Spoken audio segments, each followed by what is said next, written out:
আসসালামু আলাইকুম রহমতুল্লাহ বরকাত। জীবনের অনেক সম্পর্কের ভিড়ে দাম্পত্য জীবন হলো এমন একটি বন্ধন যা শুধু ভালোবাসা নয়, বরং ঈমান, আমানত এবং ইবাদতের অনন্য একটি অংশ। দাম্পত্য জীবন হলো আল্লাহ পাক রব্বুল আলামিনের পক্ষ থেকে এক বিশেষ নিদর্শন, যেখানে ভিন্ন দুটি আত্মা এক সুতোয় গাঁথা হয় ভালোবাসা, দয়ায় এবং সহানুভূতিতে, এবং একে অপরের প্রতি দায়িত্ববোধে। সুখী দম্পতি মানে শুধু হাসি মুখে দিন কাটানো নয়, বরং একসাথে কান্না করা এবং একে অপরের ভুলগুলি ক্ষমা করে দেওয়া, আর আল্লাহ পাক রব্বুল আলামিনের সন্তুষ্টির আশায় জীবনকে এগিয়ে নিয়ে চলা।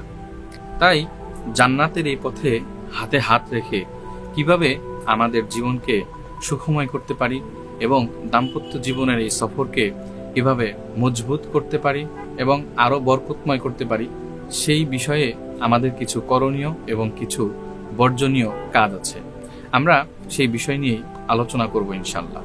দাম্পত্য জীবনকে বরকতময় করতে এবং মজবুত করতে আমাদের যে প্রথম যে করণীয়টা, সেটি হচ্ছে ভালোবাসা এবং দয়া একে অপরের প্রতি। আল্লাহ পাক রব্বুল আলামিন পবিত্র কালামে পাকে ইরশাদ করেন যে তার নিদর্শনের মধ্যে একটি নিদর্শন হচ্ছে যে আমি তোমাদের মধ্য থেকেই তোমাদের জন্য জীবন সঙ্গিনী সৃষ্টি করেছি, যাতে তোমরা একে অপরের কাছে প্রশান্তি লাভ করতে পারো, এবং আল্লাহ পাক রব্বুল আলামিন তোমাদের মধ্যেই ভালোবাসা ও দয়া সৃষ্টি করে দিয়েছেন।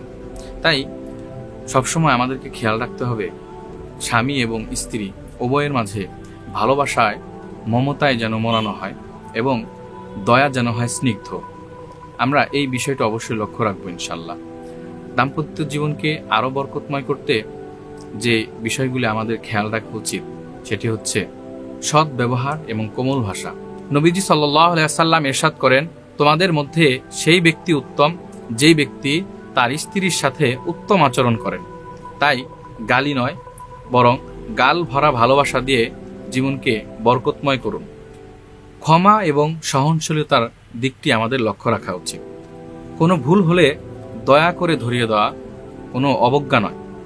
দাম্পত্য জীবনে ভুল ত্রুটির মধ্যেও ভালোবাসা যদি কেউ খুঁজে পায়, তাহলে সেই জীবনটা অনেক সুখময় হয় এবং বরকতময় হয়।